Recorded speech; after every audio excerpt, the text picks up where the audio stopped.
Welcome, one and all, to the Stock Up Podcast, your one-stop shop for stocking up on the information you need to qualify for the Pro Tour. My name is Alex Midas. I am joined each and every week by my co-host, Jacob Negro, where we talk about everything related to competitive Magic and how you can qualify for the Pro Tour.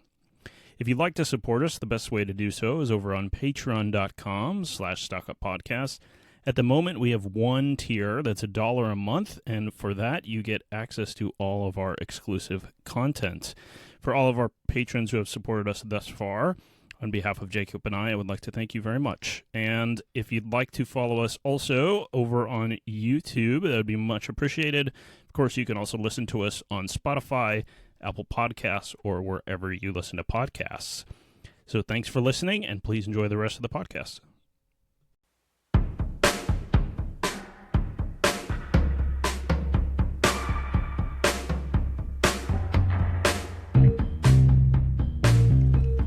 Okay, Jacob, so how'd the qualifier weekend go for you?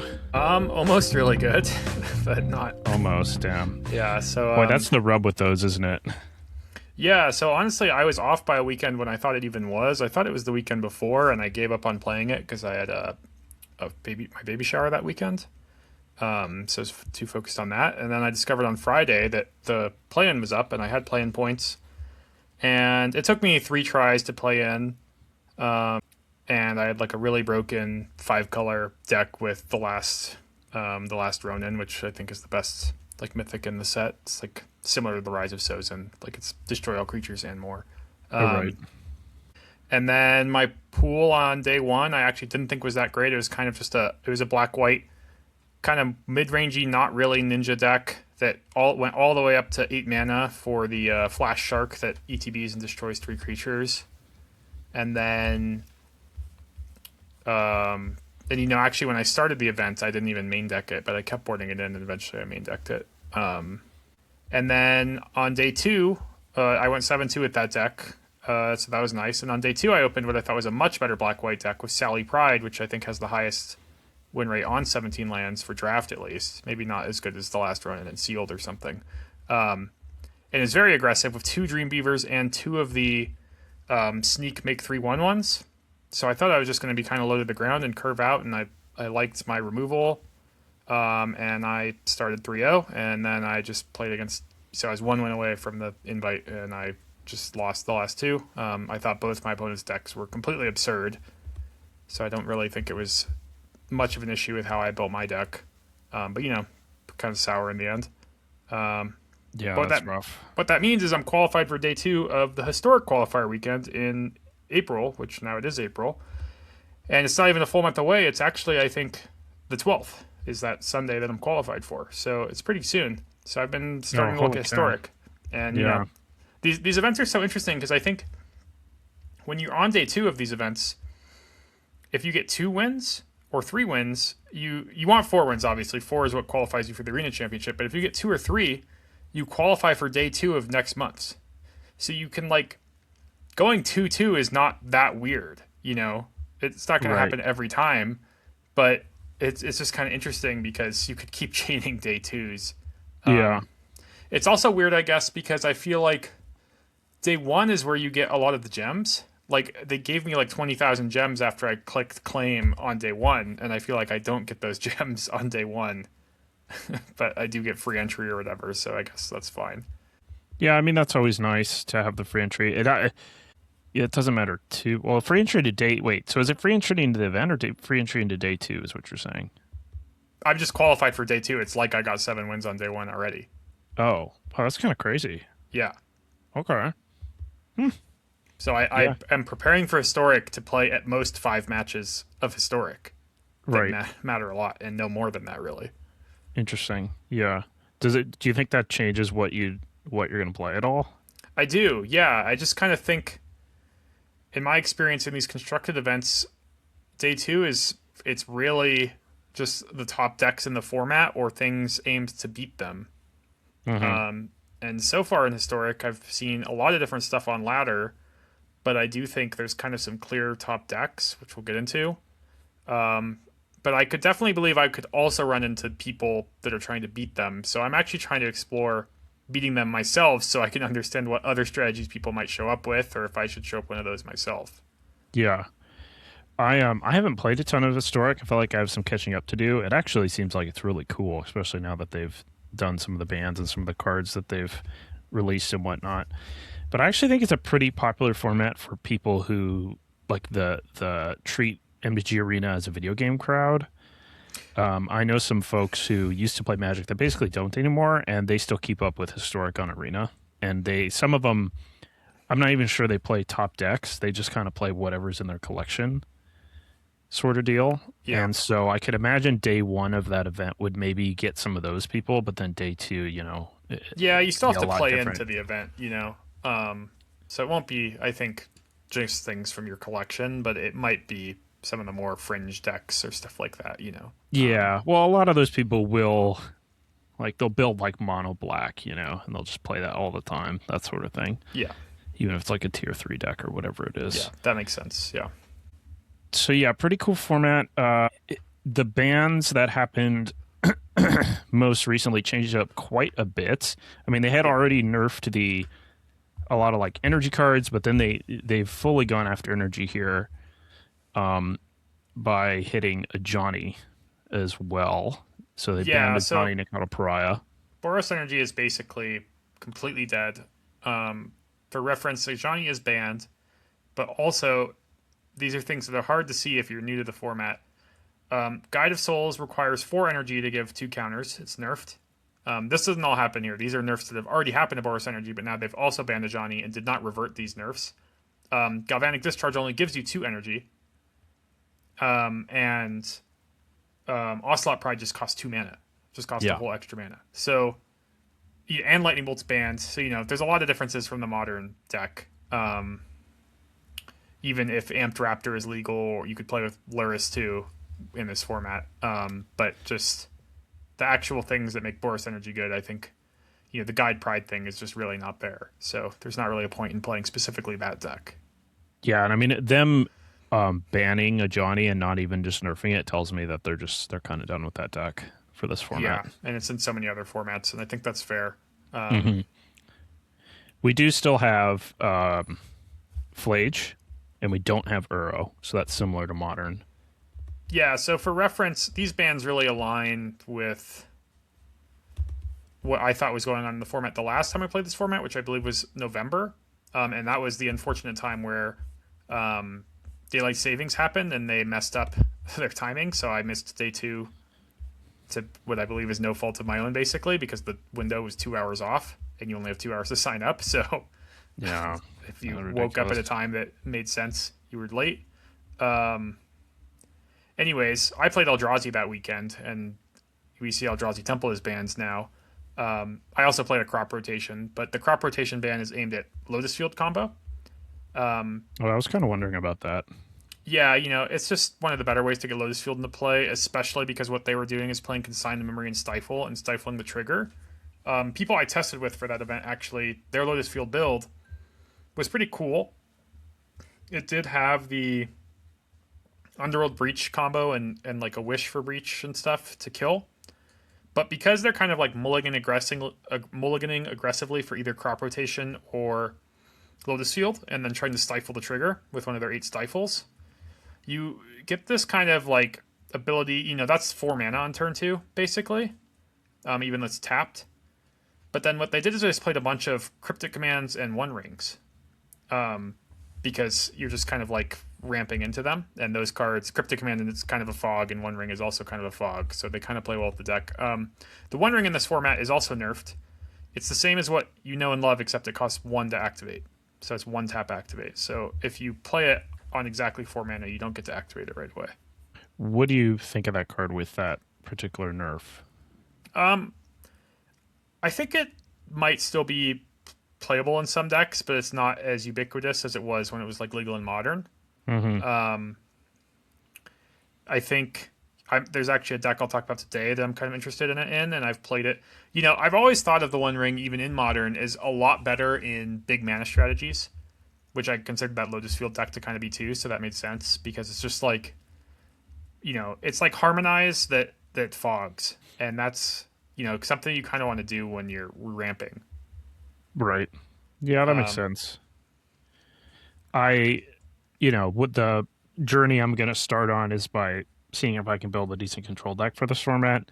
And I was considering that card. I mean, people used to play the full powered version in control decks, but obviously it's a pretty big nerf. yeah. Um, Scholar of the Lost Trove. There's like a reanimator deck that I basically think was like the best possible best of one deck in this format. I lost to it so much in the best of one play-in for Arena and just gave up and waited till Friday to play best of three because it's so all in, but it was so good at just killing you on turn two if your opponent didn't have graveyard hate. Hmm. Um, Is but this a it also persist? So what's going yeah, on? persist and life death are the reanimates in the format, and Okay. then they used big just like emergent ultimatum type spells. Right. And then I can't imagine it's a deck that sideboards very well either because it seemed like their whole deck is just you know Fleethless Lootings and reanimates and giant things, and there's not much else to play with. So it probably has a horrible like sideboard game in that your opponent gets to board in all their sideboard cards, and you would dilute your deck in kind of horrible ways. But it makes sense to get banned. They also just printed in like Lorwyn Alchemy a card that combos with this. Let me see if I can find it. Let's say Gain Evoke might find this card, but I probably have to do in Arena lands because Scryfall actually has a check mark for Arena. Yeah, so it's called Aquatic Subtlety. It's blue, blue, blue for a sorcery. It says draw two cards, then discard two cards. Blue creature cards in your hand perpetually gain evoke, exile a blue card from your hand. I saw that one. So this is a card I haven't run into yet, but I know you can cast like a Troxa off that card, but it's weird because the draw two discard two is kind of a downside almost, because you're going down a card. Like, not that it's a downside; it's better than if it did nothing else, but still. Yeah, it's not the same as like actually drawing cards. Yeah, it's worse than if it just said like draw a card. I think. Yeah, right. Yeah. And that's something that presumably you could have done with Scholar or Lost Trove too. So maybe Yeah, that's one because of the reasons I the banned it. setup would be good. You discard a big instant or sorcery and then evoke the scholar. Yeah. Okay. I mean, that card is interesting. It's it's funny because it's like not a very fair quote unquote card. No one's ever gonna do anything fair with that. But Yeah, I agree. um, then they did some unbannings as well. Looks like. Yeah, Oh, they there's kind of one more rebalance actually with yeah. the So Val. Val Maroon Surveyor is a 2/3 vigilance. It costs 2. It says whenever you discover, investigate, scry, surveil, seek one or more cards, it does 1 to each opponent, and you gain 1 life. The combo was with basically there was some card. It's not even like oh yeah, it's another It was another alchemy card. Yeah, Yeah. no, it's not alchemy. It's a paper card. It's just from Baldur's Gate, so kind of old. Okay. It's a 2 mana 2/2. Whenever you gain life, put a +1/++ counter on it and scry 1. There And you then go. it just played all the Prosperous Innkeepers, Guided Soul, Sword, and type stuff. So it was like Green Sun Zenith. Both combo pieces are Green Sun Zenith findable, so that mattered a lot. And Collected Company, I assume. Maybe not that one actually, because Court of Calling and Green Sun Zenith and Breakout and Birthing Ritual are what I see in this example list, and that all makes sense to me. Okay. Anyways, I would say this deck's a lot like Amalia, but just a little better. Mostly like imagine if Amalia was green and Green Sun Zenith was legal in Pioneer. That's probably roughly. Right. So it's very fast. I think it kills you on turn 3 consistently if you don't like disrupt it because it just tutors both its guys so easily. It's obviously just creatures and stuff. So if you played all the removal, you could, but it's kind of really punishing for ramp decks or combo decks that this deck is just like so consistent and gonna just be faster than them always. So anyways, this card got nerfed by I think 2 mana, and I think it does 2 damage now. Which doesn't Oh, so matter they for just infinite. made it. They just made it cost 4 mana. And yeah, be a little bigger as a fair card, but that makes it completely irrelevant. Yeah, that's so much worse when you're trying to use Yeah. Cord or Green Sun. Yeah. Yeah. Yeah, it can still do all the same infinite combos, but yeah, just 2 more mana. It's a huge amount. Okay. Yeah, and then from there, they also did some unbannings that are interesting. So, Magus of the Moon, Harbinger of the Seas, Force of Vigor. They had previously just sort of blanket banned all these forces, but they're bringing back Force of Vigor, Force of Negation, Similarly, the pitch elementals are all gone, but they're letting endurance back. So, some of these more like reactive ones, I guess, that aren't too over the top, more Well, situationary reactive. yeah, the endurance one makes sense because it's not doing really nearly the same things as the other ones. And then the two forces, those are actually just like the only two forces on Arena. Oh, gotcha. The Horizon set that they're originally from was not on Arena MH1. These are Sure. just on I bonus guess sheets. the other So they've forces made it. aren't even really that good. Yeah, well, Force of Negation, I started a lot of my decks in this format with blue-black kind of mid-rangey decks, which I think is where a lot of people will go to. And the format is actually just really fair. So I have Force of Negation in the sideboard a lot of my decks, but I'm not really playing against spell-based combo or things like that that make me want Force of Negation in my main deck. Certainly, the format could potentially shake up in a way where you would want this around, so I get it. But Yeah, so we can get into an overview, but just I'll say in my experience, I play a ton of black mid-range mirrors. I guess they don't have to be mirrors if I wasn't playing them myself, but there's a lot of Thoughtseize and Fatal Push going on in the format right now. okay, you were saying that the decks you play against most are like Demir mid range, and then And the Jund. Jund's Goif deck, yeah. The Jund Goif deck, I think, will just grow in popularity because Gabriel Nassif has been making historic content, and he says it's the best deck. And he's, one of the few people making content at all, one of the best Magic players of all time. And he says this deck's nice, so I just think people are just going to copy him. This list you've pulled up looks exactly card for card what I'm used to seeing from him. He's been, tweaking it, but even, yeah, like this looks like very close to one of his most recent lists, the Sideboard Haywire Might. Yeah, so just an overview for our audio Of listeners. course. This is a Jund mid range deck. It's honestly really reminiscent of the old Jund decks from Modern. You've got a mana creature and Ignoble Hierarch, but then otherwise you've got 4 Thoughtseize, 2 Inquisition, and 2 Fatal Push. For You've Fatal got Push, yeah. or 4 Fatal Push, sorry.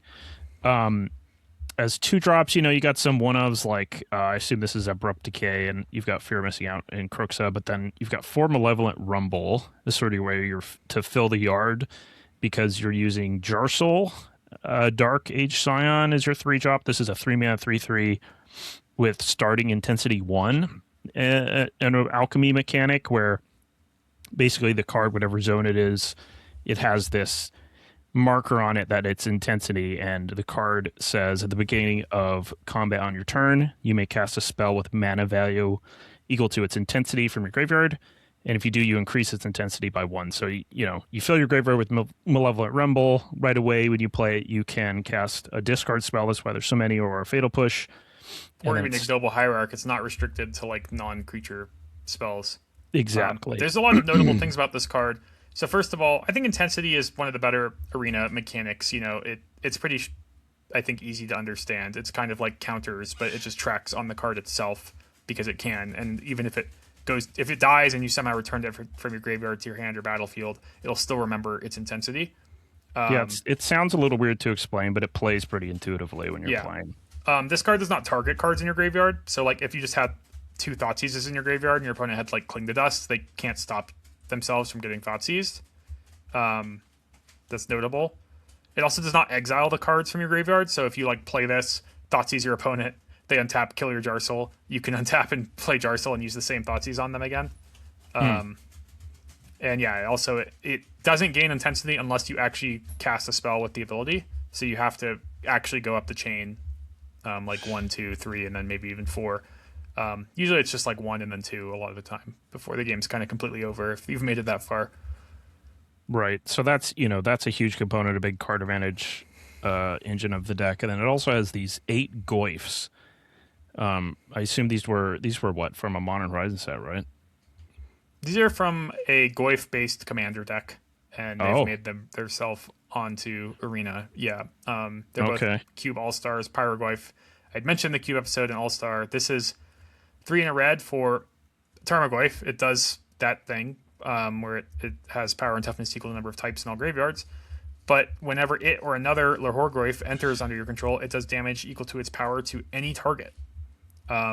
This is, like the best Flame Tongue Kabu ever, and they work really well in multiples or with other Tarmogoyf cards or Lahorgoyf cards. It's so often like a 4 mana 5/6 that ETBs and does 5 and makes your future things deal 5 when they enter too. And it can do 5 to a player. Yikes. Yep. And then Bargoyf is 2 in a black, also for a Tarmogoyf, but it has Death Touch and Lifelink, and it says whenever it does combat damage to a player, you may mill that many cards. If you do, return a creature from among them from your graveyard to your hand. So kind of a Overlord of the Balemarchy feeling when it hits them. I mean, Death Touch and Lifelink on a huge creature is awesome. Also, one of the funnier parts about this card to me is in the format with Pyrogoyfs, it is really good against Pyrogoyf. It can never die to Pyrogoyf, and it always beats it in combat. Because it always has the same power and toughness as the Pyrogoyf, which is 1 more than its power. So it's pretty nice in that respect. Yeah. All right, and then otherwise, it's got some. Looks like he's got some one-ups here. Grist and Crucius. That's another. With Rumble, it makes sense to play some of these cool one-ups to mill over to, like Detectives Phoenix and Croxa. Right.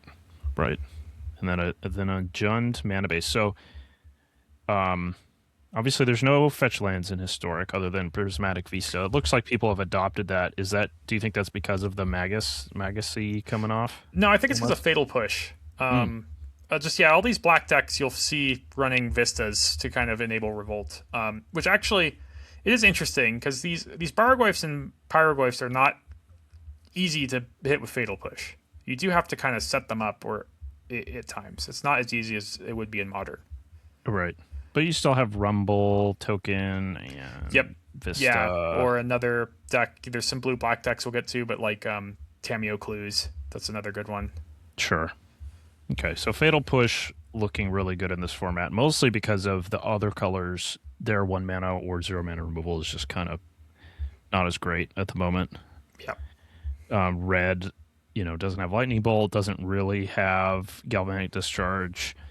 White doesn't have Subtlety, which is its big card in Modern, that sort of thing. Yeah. Oh, this is also a Giganta deck, and just to add, all the companions are legal in this format, including Luris. So how do you feel about that? Kind of crazy, but I think companions are really fun to play with. So when they're in a format every once in a while, I don't mind it. I get why they're banned because they get old, but this is a nice format to have them legal in because I only play it, for like 2 weeks, 3 times a year. Once every once in a while. Yeah.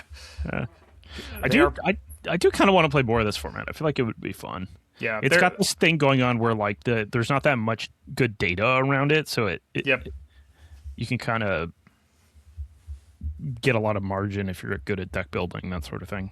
Yeah, definitely. Yeah, I think the companions are also weirdly at like an all-time high as how good they are in this format because there's so many discard spells, and it just matters so much in these attrition games to have the extra card, and especially one that is kind of protected from discard until you choose to put it in your hand. Right. So at least right now, with the data we know, this is kind of a pretty mid-rangey format, right? Yeah. Pretty interesting. Yeah, so that's Jund, and then I guess the other popular deck, what is this like? Is basically frog decks. I don't imagine they're all the same, but yeah, there's a lot going on here. But what I'll say is, Tameo and Frog are in this format unnerfed, and even if in Modern I'm not the biggest fan of putting Tameo and Frog like in a deck that looks like this, every other thing that is good in Modern is not in this format, so it's a lot more appealing here. Those are 2 pretty threatening cards in kind of a more card advantage way. There's a lot of flexibility. You can play those cards with Luris, which is what I've kind of chosen to do. This list we have on screen has 2 Bargoyf, Kaido, 2 Quantum Riddler. I mean, those are powerful cards. I've seen people play with Unearth and Oculus and Thought Scour. I actually, when I played my Luris version with Tameo and Frog, I was a big fan of Unearth with those as well. Just because you're gonna have Luris every game, and also a lot of these black mirrors, there's not any exiling really going on, so you get one of your creatures thought seized or fatal pushed, and Unearth is just very live a lot of the time. Yeah, this list, for example, in order to get Luris, it only have to give up a few cards. I mean, I know these are like kind of haymakers, but I mean Luris is too. Yeah, and then there's a decision when you're a blue-black deck like this. This deck we're looking at has 4 Thoughtseize, 4 Counterspell, but I don't think you just have to max out on either of those, and you could pick to go one way or the other. Baleful Strix is also legal in this format, and I think it's quite good. There are some tricky things that, kind of being a defensive creature don't work against, like Jarsel. But I think it's kind of fine to play a Strix in the face of like a Frog or something, because even if they push your Strix and hit you and draw a card, you still aren't even down a card yet, and you still have some opportunity to make the game even. Yeah, it's good against Tomio. Like it seems really good against Against itself, these other blue black decks. Yeah, I mean even Kaido doesn't protect itself from Death Touch or whatever. Obviously it could stun it, but that's still kind of a win for you. Yeah. If I was going to play with Kaido in one of these decks, I'd probably play 4 Baleful Strix. That seems good with it. Yeah, I've just been playing 4 Strix in all of my blue-black decks, and currently one of my favorite decks is, or all of these decks I also just play Luris, so that's part of why. Coming from Modern, I would have thought Snapcaster wouldn't hold up in this format, but I have quite liked it. I haven't gone to playing 4 in every deck, but I've been putting 2 or 3 in these decks, and that they play out pretty well. It's like pretty good it's pretty good in Loris decks. I mean, it fits nicely, right? With it's not even because you cast the Snapcaster from your graveyard that much. It's because Snapcaster is just like a good 5-mana spell that you're allowed to put in your deck with Luris. Yeah. I'm gonna try to bring up your list here in particular. Yeah. So this is my deck had a lot of stuff you'd expect in blue black. Like I said, Tameo Frog, Baleful Strix, as all 4 of. I had 2 Snapcaster Mage, so those are my creatures, plus Luris. So that's all the win cons I have, but I think that's plenty. 2 Inquisition, 2 Unearth, 4 Push, 4 Ponder, 2 Spell Snare. I had a Soul Guide Lantern for the Luris, and then I had 4 Counterspell. In this version, I thought leaning on Counterspell made sense more than discard spells. I guess, there's some differences that go on here, but basically, when you want the game to go longer, I think the counter spells make more sense. And if you want the game to go shorter, I think discard spells would make more sense. And I think in this deck in particular, you'll just pass with counter spell a lot because you're kind of okay draw going with your opponent, even if they don't play into the counter spell, because you'll have Luris eventually.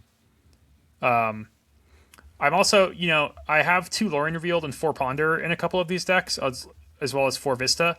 I'm not like a huge Ponder fan. I didn't think come into this format thinking I just had to put 4 in every deck, and maybe I would have played less copies. But then because there's so many discard spell decks, I found I really like having the 4 Ponder, 2 Lorien Revealed is kind of like a nice, they're just good top decks. And also, this comes from the old days of Modern. I used to play with Serum Visions a lot in Modern, and it's pretty silly, but Ponder does a similar thing where you just put a good card on top of your deck, and it doesn't get Thoughtseized, and then you draw it and play it next turn. Yeah, and just on a macro scale too, I think having your deck be a lot of cantrip type cards makes it more resilient to discard. Because if your opponent casts a discard spell against you and sees a bunch of cantrips, I mean, there's not much for them to do. Yeah, I like this list more than the other list. So it's basically just, you don't have that same closing speed of the top end of Kaido or Bargoyf, but Loris is a really good late game. And I mean, Counterspell opens up because it's an ability to play pretty late games because it's a hard counter that's really cheap. Yep. Normally in a lot of formats, Counterspell is not legal, and decks like this play things like Mana Leak that go dead, but that's not. Yeah, no, and I think cards like that would go dead extremely often in this format if you played with them. I don't like things like Spell Pierce or Mystical Dispute right now at all. I certainly would not main deck those types of cards because your hand's just going to get revealed to your opponent so often in this format right now that you don't want cards your opponent can easily play around, I guess is what I'd say. Mm-hmm. It's interesting because discard's not super popular in Modern, for example, anymore, right? Yeah, no, I mean, really I'm not a here. huge fan of discard spells to begin with, and even in these decks, you'll see I have Inquisition over Thoughtseize, especially in my main deck. But luckily, the curves are low, so I think that's a little bit more obvious in this format. But for a long time now, I've kind of thought that it's kind of ridiculous how much people love Thoughtseize for a card that says you lose 2 life on it. I think Magic is so much, it's just not that okay to do that to yourself. Right, yeah, and it's kind of like a tempo loss too, even though it's only 1 mana because your opponent's not spending any mana. Yeah, I've in my mana base here is very straightforward with not very many utility lands. I have 1 Otawara and 1 Sink into Stupor. I've basically ruled out with Counterspell in my deck, and especially Snapcaster Counterspell as an option I want on turn 4, I really don't want many mono black lands. And I had one swamp for a while, but I'm back to a second swamp. Not even really to play around like Blood Moon or or the Maguses rather, Magus and Harbinger. It's just that like sometimes you need to fetch a swamp with Vista early to cast one of your black spells, and then later you want to leave up push with just Vista and still have a swamp. Yeah, Is what I found kept happening. So that's what the second swamp is for. And in general, I think, getting the 6 basics is also nice because this deck plays long games and I want my 4 Vistas to always really have something to hit. And if you just put 4 Vista and 4 basics in your deck, it's really not that weird to draw all of your basics before you draw all of your Vistas or stuff like that. Some other lands that I know are legal and that I would be curious to try, you can let me know if you've already tried them. I can think of like Hall of the Storm Giants, Creeping Tar Pit. Yeah, I just didn't want the tap lands that much late. I did try Creeping Tar Pit. It was a little too awkward tap. Luring Revealed's already a tap land in a sense. Right. Yeah, and then the bounce things, the 1 auto R1 sync has been kind of fine. I'll say with so much card draw and then also Luris, I just don't think you need that much like mana sync coverage from your lands, is what I've learned. Okay. Luris does a pretty good job of that, and you have Ponders, and like you hardcast Luring Revealed and stuff like that. Yeah, you have a low land count. Yeah. Would Undercity Sewers be good with Ponder? Just to have a couple of them. I've thought about the Sewers with actually Luring Revealed when I had more copies. Right. Because it wasn't weird for me to island cycle for tapped Watery Grave anyways, and I felt like I was missing out on Surveil, but I just didn't really fit it in. I just wanted to, this list I have here with 4 Dark Slick, 4 Grave, 4 Vista, and 2 Swamp. That's 14 untapped black on turn 1. So that's like something I really want. I want basically as much blue as possible after that. I fit in 1 Gloomlake Verge, which is thankfully blue forward. And also, you do want multiple black late game though. So that's why like Island matters. Like it's not weird on turn 4 to want to have Strix, or turn 3 to want to have both Strix and push up, and then the most common case you need a bunch of black mana for is to play Luris and Baleful Strix from your graveyard or Frog in the same turn. Yeah. Okay, this all makes sense. Have you played against the Jund deck a lot? How does it do against that? So that's my concern, is I feel like the Jund deck is actually a bad matchup for this deck. There might be some things I could do to fix it. I don't know. Like maybe I'm supposed to sideboard Relic Progenitus, even though I'm quite graveyard centered myself, but that would be quite a good card against them. Can you walk me through the matchup a little bit? Like what's the problem? Because Yeah. I don't obviously see it. I think it's so, and I have a different deck that I think is exploiting the Jund deck that we'll get to later, but I think basically they're really removal like overloaded because they have the Fatal Pushes, they have the Pyroglyphs, and because they're casting discard spells and you have to cast your spells, I think Pyroglyph does a good job of killing Frog, for example, when that actually happens. Like you just can't get your Frog to like 6 toughness. That's not even an option. You'll just have like 2 cards in your hand. Yeah. I think, the Jarsoul is kind of a problem. Like I said, he's kind of hard to Fatal Push. So that's part of why I have 2 Snuff Out is for Jarsoul. Just because that's a huge tempo swing in my favor if that happens. But really, it's hard to stick. Like I think a lot of the power of this deck is you play Tameo or Frog early, and like it doesn't just die every time. But when I play against that deck, it feels like it dies every time. And yeah, they just I think have more value in the graveyard stuff. Like Croaks is annoying too. I guess all your stuff has to kind of live and attack to get value, like Psychic Frog and Tameo, whereas their stuff just has to kind of enter the battlefield. Yeah, and the life total thing matters too. The Pyroglyph is quite good. If they ever get you low, then you're always scared of Pyroglyph, or they can play a Pyroglyph and hit you in the face with it, and then you'll be low or whatever. Even if you have removal for everything. Okay, that makes sense. But I have a Grixis deck if you want to switch to that I think is really good against Jundglyph, which is okay. I have a couple more questions about this one, just real quick. Sorin's Ransom, how's that been? Yeah, so I actually started with 2 stock up when I built the deck, but I just think with the counter spells and Snapcaster Mages, it needs to be instant speed. But also the filling of your graveyard thing is pretty relevant. Sometimes you cast this card with an Earth in your hand, and you have some flexibility on just being able to Earth a thing you put in your graveyard. I've cast it with Lurrus in play, and my opponent's head always explodes when you do that because Right. it's no winning there. Uh-huh. The ring tempts you is kind of funny in this deck. You can make like the ring tempt Damio, and then it can't be blocked by Baleful Strix. Okay. That's pretty But nice. yeah, it's mostly 3 mana instant speed. Hopefully, kind of better than draw 2 cards. It's not as good of an ability as like what Stock Up is, I think, but because it's not that much worse either, and it's an instant. And it's instant. Yeah, it's a pretty push card. This is one of those cards where I hadn't played Magic, really, especially constructed Magic, for a couple of years, and I was kind of coming back and paying attention a little bit, and I saw this card, and it kind of blew me away by how good it was. Yeah. That and like some of the other cards from that set, like Orcish Bowmasters. Speaking of Orcish Bowmasters, is there a reason it's not in any of these decks? Yeah, it's nerfed. It has no ETB. Gotcha. Okay. It only is it's a pure Punisher. Yeah, it would if Orcish Bowmasters was legal in its full form. I think it would see a ton of play, and also Baleful Strix would be completely unplayable if there was a real Orcish Bowmaster. But okay, it's not. That so, makes sense. Yep. All right. Okay, so let me go over to this Grixis deck. Yeah, so this is kind of my thought after because the decks I've played against the most are Tameo Frog decks and Jungoif, basically. Not many of my Tameo Frog decks play Lurrus. They usually do play the bigger top end stuff like Riddler and Bargoif. But basically, I just thought,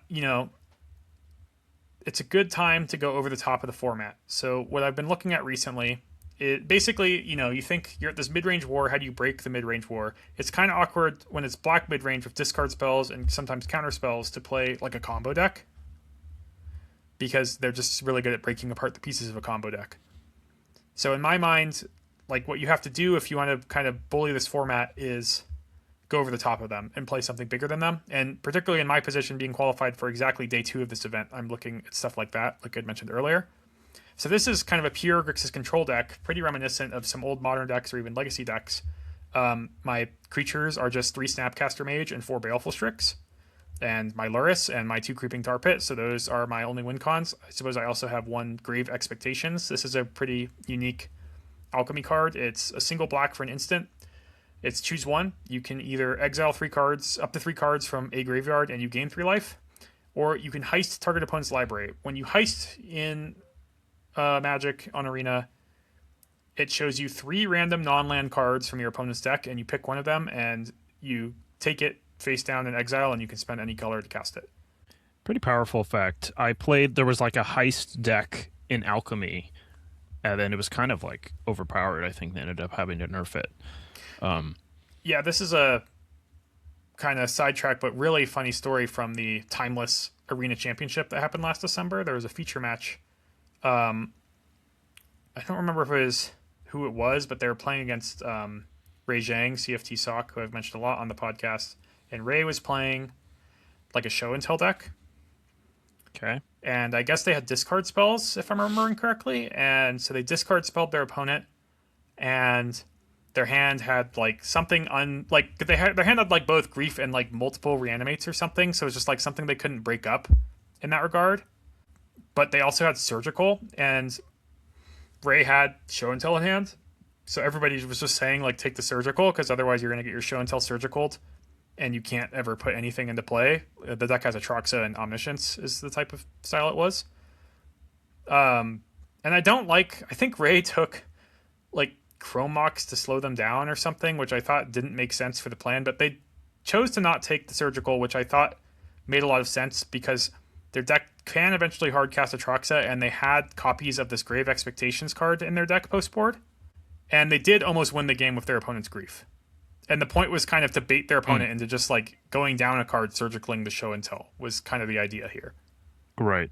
And that game plan did make sense. I don't like what they took with their Thoughtseize or whatever it was, but I did like kind of the combo player recognizing that they could win this game without their combo in kind of a fair way. And what a better like way to win fairly than to make your opponent just discard a second card with surgical being the second card. Okay, that's pretty interesting. Yeah. Yeah, I didn't pay too much attention to the Timeless stuff. That's another wild format. I think I like Historic a bit better. Yeah. But anyways, this Grixis deck, I also have Call Against Command, which I thought, as I kept adding more to my deck, I thought, it was going to be kind of a joke because that's just a thing that didn't really make much sense for a while. And I was also skeptical in this format because there's not a lot of 2 toughness creatures. So I think, when Call Against Commands, Snapcaster, Strix was really in its prime in Legacy, or just Call Against Commands, Snapcaster, I guess, in Modern, a lot of creatures died to shock. Right. That's not really happening, but I'm still kind of enjoying the kind of lock out the game where eventually you draw step lock them after you trade a lot of resources. And also being a Lurrus deck, it's nice that, my Lurrus is just more safe to get back. Sure. It's kind of like the Unearths in the other deck, and it's been doing its role. It's just so powerful with Baleful Strix too, especially. And I guess, I mean, you're kind of playing the red anyways, right? Because you're wanting to play this intensity chorus card. Yeah, so there's a mechanic called Chorus. There's only, I think, 5 Chorus cards, 1 in each color, that they printed. Chorus has that starting intensity mechanic we referenced earlier, but when you play a card with Chorus, part of what they all say is increase all Chorus cards' intensity by 1. So they all increase each other's intensity as you play them. So the Grixis ones in particular are this really powerful package that, in fact, they were a super broken alchemy deck that got nerfed. But now, since it rotated, I guess they reverted the nerfs. So the main one here is Hymn of the Ages, which is 1 in the blue for an instant, draw a card, or it's starting intensity 1, draw cards equal to its intensity, and then increase all your Chorus intensity by 1. So it's very much like Accumulated Knowledge or something like that. But it doesn't rely on actually being in your graveyard, so it's like way better of Snapcaster Mage, and also Graveyard Hate doesn't stop it. Then there's Ribald Shanty, which is a single red starting intensity 2 instant. It does damage equal to 2 plus your intensity to target. Or no, it just starts at 2. Sorry, it does damage equal to its intensity. Target creature or planeswalker, and increases all of your intensities by 1. So it starts out as shock, but it grows into something much bigger, like Unholy Heat. Which also, Unholy Heat is nerfed in this format. It only does 4 damage if you have Delirium, by the way. Okay. Yeah, very weird. The removal is so forced into certain cards being good. And then my kind of favorite of these, even though I'd say Hymn of the Ages is certainly like the reason you play all these, is Mycelic Ballad, which is 3 and a black for a sorcery, starting intensity 2. Each player sacrifices X creatures and you gain X life, where X is a spell's intensity, and increases all choruses by 1. I mean, this card is like really uniquely powerful to me. It's why I kind of look at this package in the first place, even though Hymn is certainly like the payoff that makes it look really good. This is just like a single pipped damnation that gains a bunch of life. Like it. Yeah. It's really powerful to add life gain to a sweeper. Mm-hmm. And this one is just really undercosted, I think, for what it is. Right. And they're all more powerful because of the Hymn Ages. So you could if you draw a bunch of your removal spells early, your Shanty, and then you Wrath, and you're sort of waiting around for your card draw spell, and you finally peel it. It's not like it's Accumulated Knowledge, would be just draw a card as your first one, but it could be all the way up to, draw 3, draw 4. Yeah, and I don't know, the life gain tacked on this matters so much in the Jund Goyf matchup, especially, where, the Pyro Goyfs can really burn you out. And sometimes you'll just, late game cast a Ballad as a 1-for-1, but it gains you like 7 life. Yeah, life gain's really important in control days nowadays. Yep. Nowadays, and Grixis doesn't often get it. Yeah, that's part of why I like that Grave Expectations card too. The Graveyard Hate comes with 3 life. Okay, makes that's sense. pretty valuable.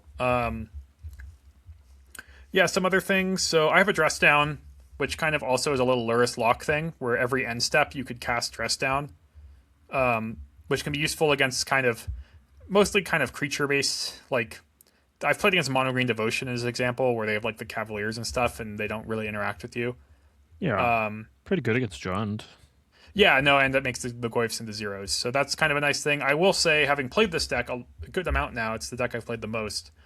When you're building it, like, for example, my Graveyard Hate main deck card is Grave Expectations. It's not something like Soul Guide Lantern.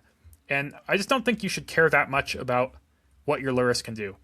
The Lurrus is it's a very late game thing in this deck. It's a lot closer to how Kahira feels in, like, Blue-White Control, where it's just, like, kind of guarantees that you'll have something to win the game. Like, I'm not really stressed about my win cons in this deck, and I know that as long as I can stabilize, then eventually I'll resolve a big Hymn, I'll just draw up to 7 cards, and then I'll grab the Lurrus and play it with counterspells up. Now, obviously, some games you get discard spelled a bunch and you grab the Lurrus really early and hope it works or whatever, and, that's fine too. That's part of the strength of the card. But I think, I wouldn't focus too much on like the things you can recur with Luris, and really it's totally fine just to treat it as like a lifelink hero almost. But it's better than that, luckily. Yeah, it's a pretty good finisher if you're Yeah. going to build your deck like this. So Yeah. Cryptic Command was actually suggested to me by listener Jonathan, who I talked to about this deck, and honestly, I've kind of liked them. I might go down to 1, but I was playing, and enchantments are an annoying thing, and being able to like eventually bounce an enchantment matters a lot. The mana base I built for it anyways. I have 24 lands counting the 2 Lorien Revealeds, and it's just 1 mountain, 1 swamp, and all blue lands anyways. So it's kind of hard to, if I draw exactly the swamp and the mountain, then that could mess up my turn 4 Cryptic. But that's kind of how I think modern decks used to operate back in the day too. Right. Cryptic Command hasn't seen play in a long time in Modern, so it's easy. At least in my mind, I was kind of thinking, well, we've kind of moved past using Cryptic Command. But when I was shelling out my blue-white control deck for this format, and a very first draft of blue-white control, I put a couple Cryptic Commands in, because it seemed like just against the decks you showed me in particular, like John Dim Blue Black, it seemed like you could just play a bunch of Cryptic Commands against them and it would be pretty good. And very small sample size, played a couple games, and the Cryptic Commands were great. So yeah, no, I mean, this obviously too, but when you play with Cryptic Commands, you should not be hesitant to cast it. I guess Yeah, totally. You leave a 4 mana, you're gonna bounce draw a lot of the time, or they cast something. If your opponent leads on just like Malevolent Rumble, just go ahead and counter draw it or whatever. Like. Yeah, totally. So that's how to. But also, just it ends up being a really flexible card. I've never played with Mystic Confluence in a constructed format, and I know it's really good in cubes. So I actually was considering that maybe that might be a better card than Cryptic Command. I did end up going with Cryptic Command because it's cheaper. Yeah. No, I thought about that too. I But think Mystic being cheaper matters a lot know, too when you get into Snapcaster Mage territory.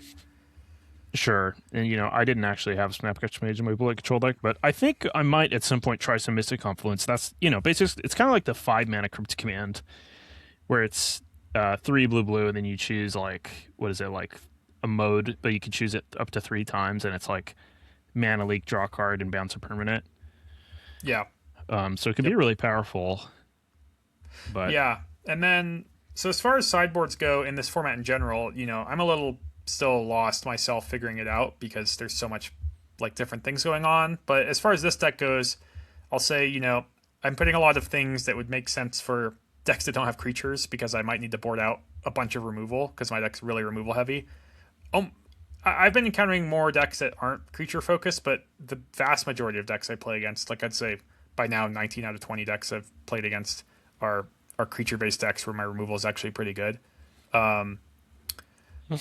But this deck could certainly be exploited. I did lose to like a big Eldrazi deck, and I've lost to Mono Green Devotion so far, just on ladder climbing. It reset in the middle of it, so I haven't been high rank yet. But yeah, I like this kind of, the chorus package is really removal focused. I think Hymn of the Ages, not that I would just build a deck with none of the other chorus cards, but I don't think it's that embarrassing to board out all your other chorus cards if the removal is bad. Especially because Hymn of the Ages is an instant, and I think just, the accumulated knowledge that works way better with Snapcaster is like a kind of fine place to be in those types of matchups. Yeah, it's not the worst anyways. And then, but luckily, like Force Negation or other negate effects are pretty sensible to me in the sideboard of this deck, because if my removal's not good, then my opponent probably has a bunch of non-creature spells. I have some Tamios in my sideboard. I mentioned some people told me it's weird to not just put Frog or Tamio in this deck anyways, and I don't really know, like, that just doesn't make sense to me. Like, my deck just has sweepers, like I have a third ballad in the sideboard. I might play the third ballad main. I put the third ballad in the sideboard when I added the second Cryptic Command, but I might see myself going to like 1 Cryptic and 3 ballad or something, and having a different sideboard cards. But I could see maybe having Tamio. I don't think Frog makes a ton of sense. Yeah, Tamio at least has the opportunity to become a Planeswalker pretty easily with Hymn to Ages, especially in this deck. And like, I don't think people are boarding out their pushes necessarily against me either, because they kind of have to like kill the Strix. Right. So, okay. So maybe not even that. Yeah, I was gonna say, Tamio, I like that your deck's good against removal. Yeah, Tameo is not as bad against push. The mana exchange is not as bad. And you also have opportunities to trick your opponent, right? Like you could play Tameo with him up and like blank a fatal push potentially. Yeah, yeah. Or just protect it with counterspell more often because it's one less mana. Tamiya also, if you're playing it early, maybe your opponent does, if they don't have exactly push, there's not a ton of other removal these decks are playing. It looks like that kills it right away. Yeah, and also I think my plan, if I do play against a combo deck, if I could afford to just slam the frog and not like die, I'm sure it would be pretty good. But Tameo coming down one turn earlier, I think just also matters because I think my plan is to eventually counter all their spells. Right. Um, Yeah, I mean the counter spells are surprisingly good in this format. yeah, no, the issue from that is I think if you told me what decks people actually were playing that would prey on my deck, I think I could build my sideboard to beat them. The problem is I have no clue what they are. Right. But like if I thought it was Eldrazi, I would put 4 Consign to Memory in my sideboard, and I think if I played 4 Consign to Memory, like I could beat Eldrazi decks with this deck in the post-board games. Yeah. Okay, well, so I was wondering if Eldrazi was going to stick around once the temple was banned. That was kind of another question I had for you, and it looks like you actually have a shell of an Eldrazi deck here. Yeah, this is a weirder one. I will say 2 historic qualifier weekends ago, the format looked like a bunch of this black-white Sorin deck and Boros Energy, and Andrei Strasky qualified for the Arena Championship with Eldrazi before Eldrazi Temple was on Arena. So it's like certainly possible. This deck I have here is like an Exploration Ice Till deck. So it has Exploration, Rumble, Ice Till, Sowing Mycospawn, Cosmic's Command. And then the way I kind of navigate making Exploration better is I play 4 Drowner of Truth, which is the green-blue MDFC. So it's basically a green-blue Guildgate, but it counts as a 7-mana colorless card for Ugin's Labyrinth. And it gets me, like my deck has 28 lands because those are effectively lands, but 4 of my lands can be pitched to Ugin's Labyrinth, so that's kind of nice. I also have a cool alchemy card I found called Kami of Bamboo Groves. It's green for a 1/1 enchantment creature spirit, and when it enters, you can put a land from your hand into play tapped. So that's like Grazer, but it's a 1/1 instead of 0/3 reach, which is worse, but it has a second ability, which is Channel for 2 and a green. So you can discard this card to conjure 2 forests in your hand. So these are, effectively token forests, but they're not tokens, they're real forests on Arena. So that's pretty nice in a deck with Exploration, because if I've already drawn Exploration, the last thing I kind of want is Grazer. And instead I have a 3-mana draw 2 forests card. It's also an enchantment creature in my graveyard for Emrakul, which is a part of this deck. I was playing this deck a lot today. I'll say there's a lot of changes I want to make already that I didn't have time for a picture. I think I'm going to move away from Ugin's Labyrinth. Oh, interesting. And so I'm not going to play Null Drifter or Drowner of Truth. I might still play Emrakul, because I think this deck might be a pretty good Emrakul deck. And I'm still going to play Sowing Mycospawn, because I just think it's really good at like tutoring your 1-ofs for Ice Till. And it's also a pretty powerful like bridge card, and it also just like is a decently powerful payoff. And one of the things you do with Ice Till Explorer is Ghost Quarter your opponent out of land, so land destruction is like pretty valuable anyways. As far as other things to play, I think I want to just put like 4 Arid Archway in my deck, which is the colorless bounce land. And I think I could still play Kozilek's Command. Like, I don't see why not if I'm cutting my 4 Ugin's Labyrinth, but going from 1 to 4 Arid Archway. Like, I'm going to have a similar amount of sources. I don't want to have to splash blue. I might still play a Wastes and Forests. I'm pretty sure I want to basically be mono green with like Kozilek's Command and Sowing Mycospawn as my colorless kind of things. I might play the nerfed One Ring. I'd mentioned that as like a ramp card earlier. I think, that's a powerful kind of bridge card that draws a bunch of cards. It fogs me. Drawing a bunch of cards is really useful when you have Exploration going. Exploration is a really weird card because you really have to be set up to use it. Ice Till is great at that, because Ice Till can give you an unlimited number of lands to play, hypothetically. Another cool find from the Lorwyn Alchemy set is this card called Echoing Cavern. It's a land that enters untapped. It taps for colorless. As it enters, you choose a creature type. It taps for any color for that creature type. You can pay 4, tap, and exhaust it. So once per game, unless you sack it and bring it back or something, which you could do in this deck. And seek a card of the chosen type. Okay. So this deck with a bunch of Eldrazi, I wasn't actually naming Eldrazi. I was naming Insect. And what that land means you can do is play Sowing Mycospawn and tutor a land that can then tutor Ice Till, which is pretty powerful, I think. Okay. Yeah, I like this deck. This all sounds Just pretty sweet. I think honestly just in my head what you told me about the changes you'll make sound a little better yeah, because than I what I've got think in front of me. yeah, Null Drifter has just not felt that good, and then there's obviously better lands than like a tapped green blue land. So I think avoiding this cost of Ugin's Lab. Maybe if I'm still playing some number of Ugin and Emrakul, because I do think those might be just some of the better like big mana payoffs in the format, anyways. Hmm. Especially because I'm going to play this enchantment creature that goes to my graveyard and Kozilek's Command that goes to my graveyard. That's 4 types and 2 cards. That's like an awesome place to be. And I'm a Rumble deck. I think Yeah. Emrakul will still be quite good. I might play one Ugin's Lab because it uniquely is a card you could tutor with Myco Spawn to like unclunk your hand. Like if you did play even just 4 copies of like, like 2 Ugin, 2 Emrakul, so not even that many, but just like some of these expensive top end cards, the fact that I could still get an Ugin's Lab to kind of go from 4 to 7 mana seems like it's important. Yeah, that seems worth it. Um, the Eldrazi deck with Temple was one of the very best decks in the format. And now we're gonna have to be a little creative, and it's not so obvious it's good anymore. So that's interesting because I mean, obviously with all this mid range going on, you would think something like this would be really good. Yeah, and it's helped by the fact that, I just think, I played Eldrazi when every deck had like 4 consign in the sideboard in that format, and now I think people might have 0 consign in their sideboard. Mm. Um, I don't think the Magus effect should be that scary for this type of deck. Um, Yeah, do people play those Magus cards? I don't really know. well, the blue black decks that don't play Luris often have the Harbinger in the sideboard. That's not that weird. Sure. I don't see why you wouldn't play Lures though, honestly. Yeah, Once I mean, people yeah, people start playing the just format more, yeah. or do you think they might not still? I don't know. I Hmm. honestly, we just found out about. Or I just looked at this Untapped thing for the first time with you today, Right. and the deck lists that are listed on this Untapped page are almost card for card things I've seen. So I didn't. This just makes me think a lot of the people I play against Ladder are going to this website and copying these deck lists exactly. Okay. Yeah, maybe. And they don't have Lurus. Um, I guess you can't play Companion in this deck, right? You can't play No, Jirago or whatever her name is.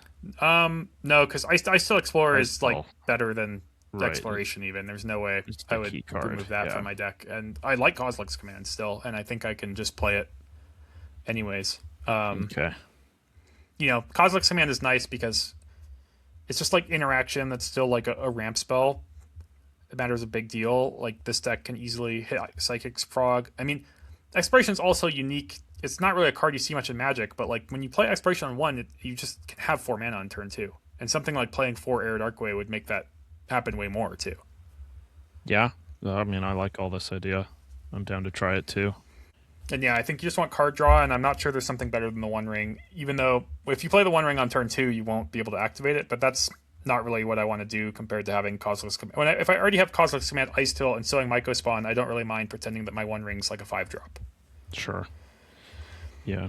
And the one extra turn shouldn't be too much once it's going, although. Yeah, and then I don't think I'd need to play like some of these lands that I know for listeners this doesn't matter much, but like I have a Shifting Woodland. That's mostly a card I only play with Null Drifter. I don't think that's like a staple thing that needs to say. I can mess around with my lands here a bit more. I'll get to fit in more untapped green because I'm cutting all these Drowner of Truce for real lands.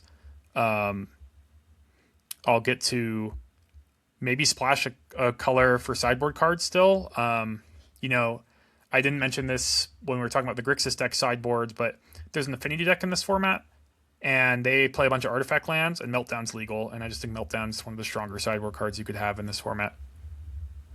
Okay. So one card that I know is an alchemy card, that is pretty powerful. I'm kind of trying to keep an eye on all the alchemy cards because I don't know all of them, Yeah, me and too. I know they've historically been really broken. So this one that I thought of as Ambassador of Evendo. Um, this is a green blue 1/3, has landfall. You make a random land in your deck have an ability where every time it's tapped, you draw a card. That's pretty cool So with Sowing Myco Spawn. It's good. Yeah, I was just thinking you could use it with maybe in a deck like that. You'd have to change a lot, but maybe in a deck like this, Sowing Microspawn, you'd have a lot of landfall triggers. So Yep. one of the problems with it is like, let's say it hits one of your fetch lands in your deck, you can't really get it easily, although you still could with Sowing Microspawn. But if you landfall, hit multiple things, you can potentially tutor it. You could use some like land cyclers or prismatic Vista to cycle a basic or search for a basic. Yeah, it would be better with a lot more basic lands in the deck and ways to You'd have tutor to basic change lands. this. Yeah. And Well, then you could. specifically, I don't think I could play a card that costs green blue and Conflict Command in the same deck. No, so maybe it'd be more like a more green blue landfall Yeah. deck. No, yeah, and, yeah. There's certainly different avenues here, but That card I played with it in a cube of some sort on Arena. And it was like one of the best cards because you could just, if you ever get a land in a play that just taps to draw a card every turn, it's a really hard to remove source of card advantage. yeah, It'd be really no, powerful. that's really powerful, definitely. Yeah, and then I think that reminds me, I might want like one of the like Waterlog Grove type lands in this type of deck. To like sack it, draw a card that land. Still, yeah. Yeah, makes sense. Okay. Well, that's pretty interesting. Was that all the decks? Looks like that's all the decks you sent me. Yeah, and then I kind of tasked you with this because I thought it would be kind of good. And I'm curious to see what you came up with, which is just like a blue-white control deck, because I thought Rest in Peace would be pretty good in this format, mostly. Yeah, it makes sense. This is, I mean, I literally, like I said, the last couple of weeks I've been really busy with work, so I threw this together last night. Very rough draft. Maybe we could do, I don't know if you wanted, did you want like 2 Rest in Peace in the main deck? Maybe I got 1 in the main. Nah, and well, 2 in the no, side. I like your one main. My idea was maybe to see if you could play a Yorion deck, because that's a really high impact companion, and once again, the format is so discard spell oriented, and my experience with Yorion decks in like Pioneer when Rakdos midrange was really popular is that like it's not even exposed to discard like a single turn. Like you just play the whole game to like playing an 8-mana Yorion and then drawing a bunch of cards. Right. Yeah, that is totally really powerful. I was planning on also making a Yorion deck, and I just sort of ran out of time. So I started with definitely. this. They're harder to build. Yeah, I mean, I would guess you could probably play a pretty similar deck, but you had some Omen of the Seas, I think is what you would have to play. I couldn't find anything better. There's a weird one. I don't know if it's Okay. better than Omen of the Sea, but let me see what it's called. Is this the card that searches a ponder or conjures Yeah, a it ponder? conjures a ponder. Yeah. Yeah, I looked at that one pretty hardly too. I was trying to find if there's any like somewhat decent merfolk I could play with it. There was one I think you could Tidebinder play, Mage or but maybe something. only as a sideboard card, and yeah, it's Tidebinder. Yeah. Tashawn is Tidebinder, to be clear, I guess. You said Tidebinder Mage, which is different. But Oh, sure. Tishana's Tidebinder. yeah. So this is Preponderant Pearl, which is a single blue for a Kindred Artifact Merfolk. When this artifact enters, conjure a card named Ponder into your hand. Whenever one or more Merfolk you control deal combat damage to a player, sacrifice this artifact. If you do, conjure a card named Floodstrand into your hand. Really weird card. One of the weirder things that I've seen with this, not that I've seen people do, but I've thought about with this card, but I don't know how to make it work, is that like it's an artifact that sacks and cares about Merfolk dealing damage, and Emery is a Merfolk. But the Emery is not the Merfolk that does combat damage to your opponent, so it's like not. I mean, that's a really powerful card. The trouble with it is unlocking the merfolk hitting your opponent part for sure. Yeah, and I do think probably Omen of the Seas is just better if you're never sacking it anyways. Yeah, and Omen of the Seas plays well with Dress Down and Counterspell, right? So yeah, exactly. To talk about this list specifically, just tried some stuff out. So first of all, if we look at the mana base, you again don't have fetch lands. I've got Prismatic Vista. Just as like kind of a decent dual land that works with like, I've got a Jason Mind Sculptor, that sort of thing, and it's good with Spell Snare. And those kinds of cards. You've got Hollowed Fountain and a couple Flood Farm Verge, but honestly your mana situation's not too great. I'm playing 1 Hall of the Storm Giant, system utility, 1 Restless Anchorage. There's also Celestial Colonnade legal, but I'm assuming Restless Anchorage is better than Colonnade. I don't know. It's I a can little see the close. Colonnade being better. Just Colonnade's better on defense, but I mean the Anchorage is like a little cheaper to activate, and it gets you an advantage every time you attack. Small advantage. So I'm not too sure, but it's cool to see Oust is legal. I remember I didn't shell this deck out myself, but if I did, I told myself one of the first cards I was going to type in the search bar was Oust. So I'm glad it's legal. yeah, Yeah, Oust is pretty strong. You That don't, seems we don't have Solitude, so we could yep, play Path, but Path seems actually uniquely bad in this format because it does look like people are playing a good amount of basics, and also a lot of people have companions, yep. so it's a little rough. Monumental Henge is like a pretty powerful card, so I'm trying that in this deck to see if it's worth it. It's a plains that, well, it's not a plains, it's a white mana source that comes by untapped if you control plains, and you can pay 4 and tap it to search for a historic permanent, or look at the top 4 and pull a Yep. historic permanent. So that can hit like Otawara and Igonjo, could hit these planeswalkers, Teferi, Jace, the Mind Sculptor, Wandering Emperor. I've got one Legend of Kurok in here that it could hit. Oh yeah. And Yep. then I've got Portable Hole, which Right. seems That would like be a a reason decent to play removal it over spell. Seam. So if you play the Henge, you would want to play a whole portable hole over Seam Rip. That makes sense. Right. And it's not super obvious that's the removal spell you want, but that seems Yeah, no, decently that one worth came it. to mind too. Yeah, I mean, I think it's going to be really important that when your opponent plays a Tameo, that you can just play something and answer it. Yeah, so I've got, I went with some outs and some portable holes for that reason.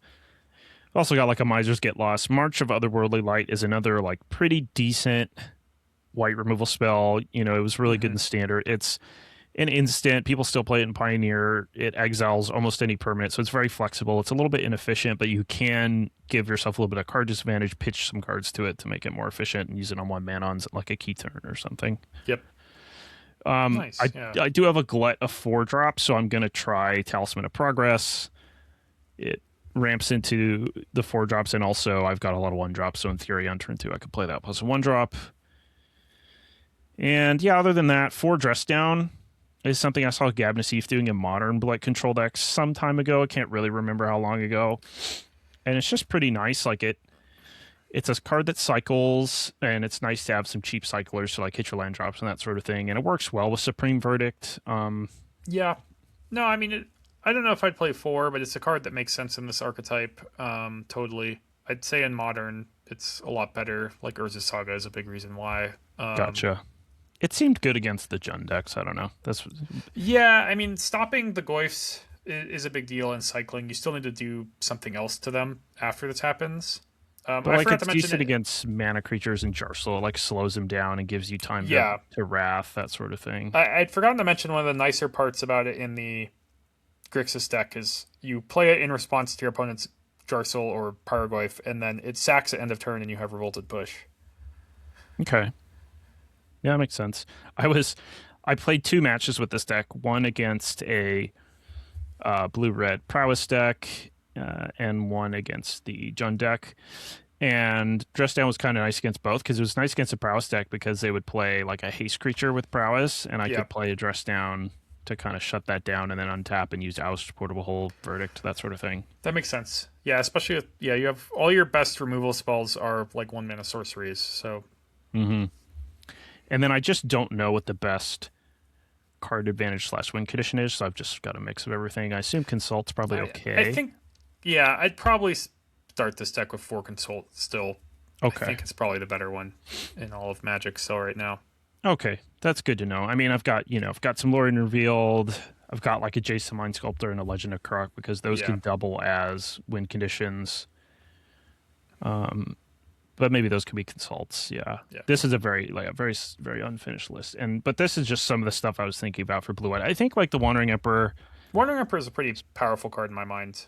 Yeah, It does it something works really nicely unique. with Cryptic. Yeah, or Consult. I was going to say. Right. It's it's a real bind. Um, my friend and teammate Dan Weiser, he won a Pioneer RC a long time ago with a Blue White Yorion deck, and I don't know if he had 1 or 2 copies, but he played Rewind, which I don't know if it's legal in this format. But I used to play Pioneer. I used to play Rewind and Pioneer Blue White yeah, that's what with this was. Yorion. Yeah. Yeah. Okay. Interesting. And it's just funny because I know a lot of people give him crap for Rewind, and in my head, I said Rewind is my worst nightmare playing against a blue white control deck in Pioneer, because I know they had at the time it was Memory Deluge and Wandering Emperor or whatever. It's Yep. just like when my opponent passes on turn 4 with all 4 of their mana untapped, I try to win the game. Like I was playing like Mono Green Devotion or whatever at the time. It's just like I will just make my most powerful moves possible because I don't want them to play a Wandering Emperor or a memory deluge without getting punished. Yeah. And so it's just like rewind's so punishing for what I think you're supposed to do against these blue-white control decks, which is maybe kind of slow roll your best spells until they pass with 4 mana. Yeah, I But used to play. I used to play like 3 rewind and some shark typhoons and stuff. but It's uniquely bad against other counter spells, but yep. and if your opponent doesn't have those, it's actually kind of a free roll. But I guess Cryptic is pretty similar at punishing me for what I want to do in those spots, which is mostly just tap out for the most expensive card in my hand when my opponent passes with 4 mana. Yeah, you get dismissed, or sometimes you get counterbounced. Yep. Yeah, so consult, cryptic, emperor, pretty good bind. Maybe we could just cut these like the Jace and the Legend of Kurok and play more of those types of cards. Yeah. If you can fit in 4 of more of these cards if you go to 80 too. Sure. Yeah, that might be worth it. I mean, I do really like Yorion. I'm always so conflicted because I feel like it makes your deck more inconsistent in ways that are hard to understand. But when you play the games, they bear out that way.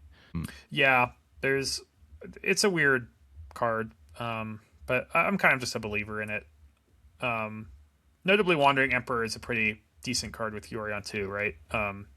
Yeah, blink it, any and planeswalker, well, pretty much. Wandering Emperor you get to activate on your end step because Yorion brings them You're all right, back on that's your end pretty step, nice. right? So Yeah, yeah, so that's a uniquely good planeswalker yeah, with you it. can at least get a 2/2, if not like exile your opponent's tap creature or put a counter on your Yorion. You have the full suite of options when you do it. So Yorion's kind of nice for Talisman of Progress.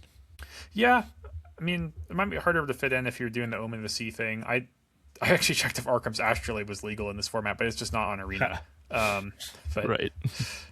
Yeah. Other than that, at the sideboard, yeah, I just threw cards in it. They don't matter. But yeah, I agree. Beza might It's- be kind of nice. It's Yeah, an and then elemental I with thought Kujira. Supreme Verdict would be good against the John Goyf deck. Yeah, have to- and even maybe they have against the mana dorks. blue-black deck, right? It's uncounterable, and they Yep. could easily have, a frog in a Tamio or something, or a frog in a Strix that you want to kill. So Yeah, no, I mean, one of the games I lost to John Goyf with my blue black deck, I damnation them out of the sideboard, and then I just ran out Tamio Frog on the next turn, yeah. and they cast Culling Ritual, and I No. lost the game badly. And I was like, oh, Yeah. Yeah. That's about it. The other direction you could go is like you could look at 3-color decks. Like you could look at Esper, so you could have Fatal Push. You could look at Jeskai, so you could have potentially Flage, or maybe Illuminating Lash is a pretty strong alchemy card. That's blue and a red sorcery. 3 damage, deal 3 damage to any target, and then you get a boon with the next non-creature spell you cast. Lets you draw a card. Yep. So that's cool. Yeah, I guess another thing I was wondering is if you could be a main deck Relic Return in this deck. I love that card.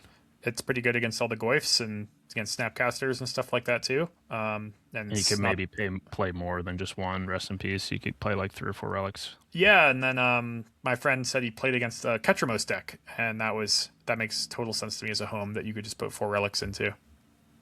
Right. Do you think Ketchumos is a good card? That's the white-black guy, right? Yeah, I mean, it's specifically a combo with Relic Progenitus. So Yeah. in my mind, I mean, I don't know.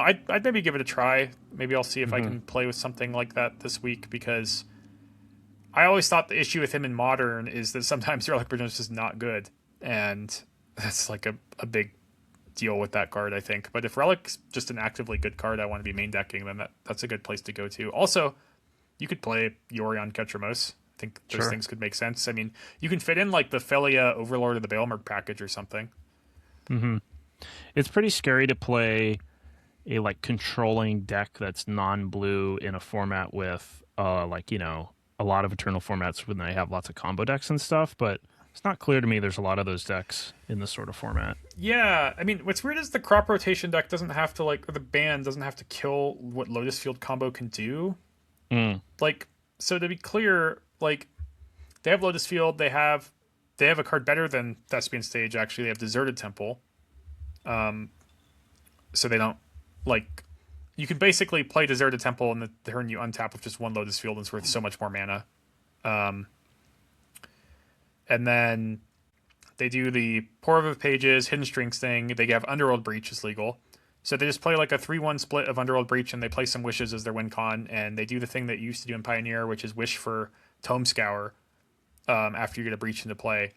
And then you can Tome Scour yourself twice to mill 10 cards, and Hidden Strings once, and you go up mana, and you've only exiled 9 of the 10 cards. So then you'll mill your whole deck, and then you can just win with like Wish for Thassa's Oracle at the end or something.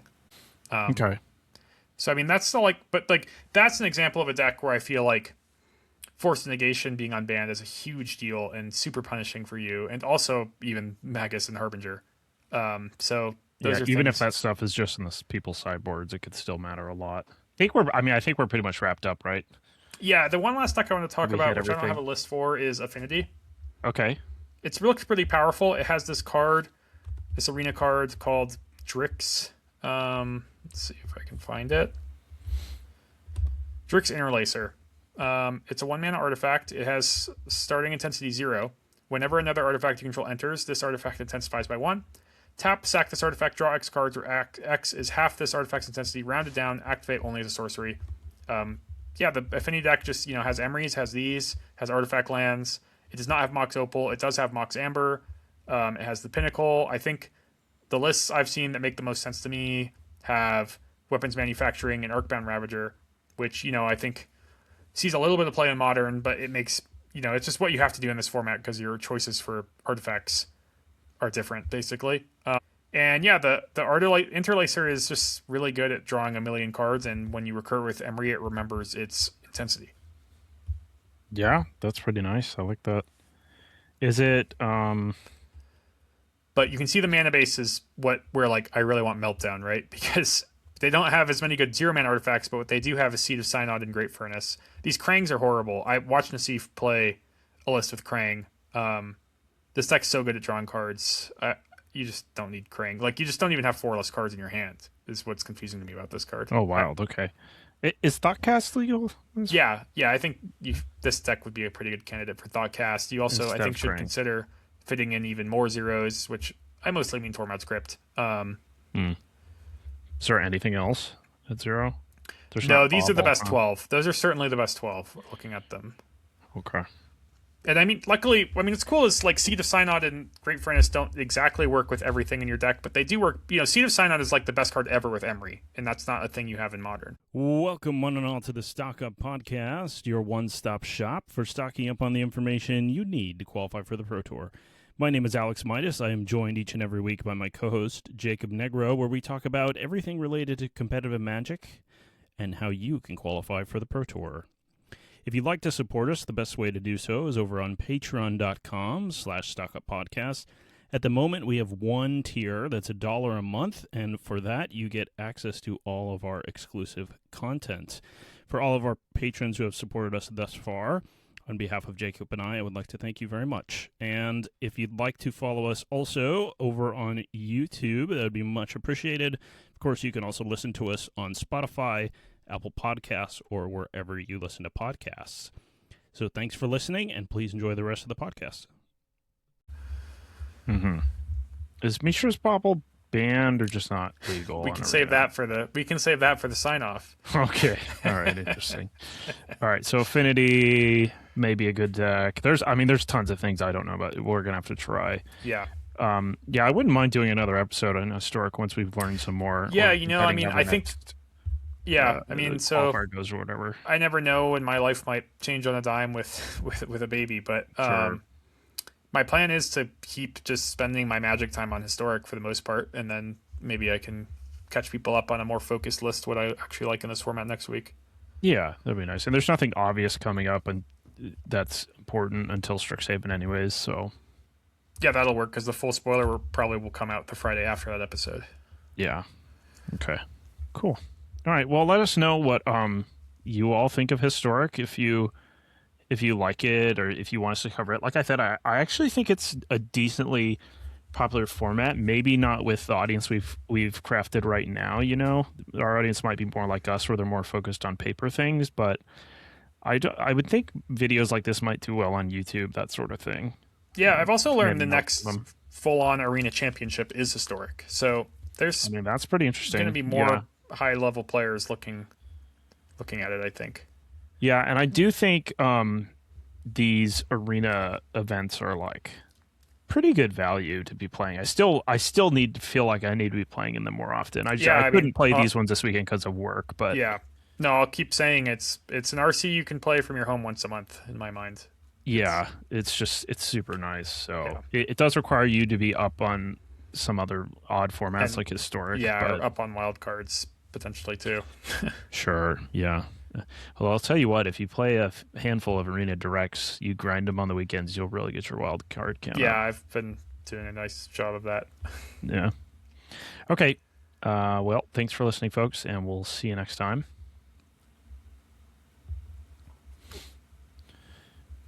Okay. All right. So I've tweeted at Wizards twice this week. The first time was because I looked at the span list. So it's a weird thing, and I'll take a step sideways real quick. That Sure. I looked at this ban list and then thought about. I'm pretty knowledgeable of what good cards exist in Magic, but then Mm-hmm. it's like learning the paper cards are nerfed in this format is just a thing I keep relearning because it's super jarring, right? Where I'm like, oh, like Guide Pride, Galvanic Discharge, even without a Johnny, maybe there's something there. Maybe Guide plus Pride, not red, But no, like those cards are nerfed. So it's a whole thing in this format to learn what cards are nerfed. And I wish there was like a list of paper cards that were nerfed. That would be really helpful. But anyways, I looked at this ban list and I was like, like Mishra's Bauble, I guess is legal because I know it was in Brothers War. And Brothers War bonus sheet I know is on Arena. Oh, Um, yeah, because it's in the cube. yeah. Anyways, Yeah. it's banned in Historic. It's just not on this list of cards. You can't add it to your deck. All right. Is this Um, up to date? What is this? What day yeah, is because it? there's Eldrazi Temple on it. So they Wow. updated it with some things. It's just missing Mishra's Bauble. And I who don't know knows what what else. else? Yeah. Also, yeah, that's why I was reminded of that because part of one of the cards I wanted to play Mishra's Bauble with is Corey Steelcutter, but no, Corey Steelcutter does not give +1/+1 or haste. It just gives, or it doesn't give +1/+1 trample. It just gives haste. It does everything else the same, but it's missing some key stats, Right. so a lot worse. Hmm. But then I played Arena Ladder today, and I played against Food Chain Combo, which is a card No they just way. banned. Yeah, No way. and I've learned that people can set their deck to timeless and build a food chain combo deck and then switch it to historic and it works. So I let Wizards know that, and I got a lot of retweets from people today on that one. But That's good. so hopefully they change it before the qualifier weekends because that's going to be Holy crazy. moly. The food chain thing is also absurd. There's a creature that's 1 in the white for a 3/1, and when it enters, it's a 3/1 that like taps a creature when it enters, but it also conjures a duplicate of it in your hand that goes away at your end step. But with Food Chain in play, you can just play as many of them as you want. And I saw in the Seif of one of his videos, he played against this deck before it was banned. They have Recruiter of the Guard too, which tutors this 3/1. So they just like play all the mana dorks. But like they can just basically make infinite 3/1s in mana on turn 2, like just by playing a mana dork into Food Chain. But it's really click intensive. So it's like the worst of all worlds. It's like broken as far as I'm sure its win rate was absurdly broken. But it also just takes like your opponent making 15 3/1s on turn 2 while they rope is like what happens. Oh my gosh. Because it's like you got to trigger the food chain, then you got to trigger the thing, and then you Yeah, got and to cast the thing. if they have like an extra Recruiter of the Guard, they can go and tutor the Imidane's Recruiter card and actually kill you. But for the most part, like their combo is that they just like make infinite 3/1s. I think if they have Recruiter of the Guard, like they can just kill you because they go like there's some chain they can do up where they go like Mana Dork into Food Chain on 2, they exile the Mana Dork, play another Mana Dork, exile the Mana Dork, then play Recruiter of the Guard, and then they get like all of their Recruiter of the Guards, and the last one gets something that can go up cards, and then you get like the 3/1 and the thing that hastes them, but still Okay. appropriate ban. Kind of ridiculous that I lost to it today on Arena. Yeah. Kind of, yeah. It's a little crazy that this would even, they didn't pre-ban it or something. They pre-ban a lot of Yeah, cards. no, another deck I saw it in watching random content was Muxus Goblins, Sure. where you can just play. I like Muxus Goblins. Yeah, and they have they just have Squee, and Squee's an iconic card Yeah. that just goes infinite with Food Chain. But also they could just like play Goblin Matron and exile their things for Muxus, and then the Muxus makes things that make mana. Sure. It made a lot of sense in that deck. But the green white deck that had random cards that could tutor Food Chain too, like that made the most sense to me. That's what I lost to today. Right. Not that it matters anymore, but maybe it will. Maybe it's gonna. I don't know. Am I allowed to play it and the qualifier weekend. I think not. I think I'd get banned for that, but who knows? One of my least favorite parts of when they do this, they release a bonus sheet, and then that card's legal and like historic is it's like the only art you can play with on some of these cards. Yeah. I just really badly want them to also put the original art of the card on with it, because some of them are kind of crazy. I can't remember exactly which one I was complaining about, but did you end up liking this limited format? I was so busy this month, I basically decided I just wasn't going to play it. I was going to wait for Strixhaven, so I did a couple like pick 2 drafts and like 1 sealed, but I've only played sealed in Teenage Mutant Ninja Turtles. I'm not sure. I'd say it was like, I think if everybody was really good, it would be kind of bad because it's really bomb and removal heavy. I guess I'd say it's really easy to build your sealed deck in this format. I felt like it was just like, and it was kind of like sealed with cube. Like, it's just a really high power level format, which I think that's kind of fun and kind of different than normal, to be higher power level. The set's smaller though, so like a lot of the pools are repetitive. You see a lot of the same cards more often. Sure. But I mean, I thought it was kind of fun. But yeah, it was just like the 2 decks. Like I had mentioned, I had Sally Pride on day 2 of the qualifier weekend, and the 2 decks I lost to just like also had Sally. Like their decks were just like my deck but better. Like it literally just felt like we were just all I was white black. They were just like green white. I thought maybe them being green white would mean they might have less removal. No, like they just killed every card I played that mattered and played their bombs. Like every game they won, basically, kind of like normal sealed games you lose. Yeah, that's tough. I only ask because I would say the sentiment around the limited format was like more positive than I expected. So yeah, I thought that at first too, but now I think after playing a lot sealed all weekend, I'd say it's maybe extremely bomb heavy, and you should often play a lot of colors. But obviously the best sealed pools don't have to play a lot of colors. They just have all their bombs and removal in 2 colors, stuff like that. But yeah.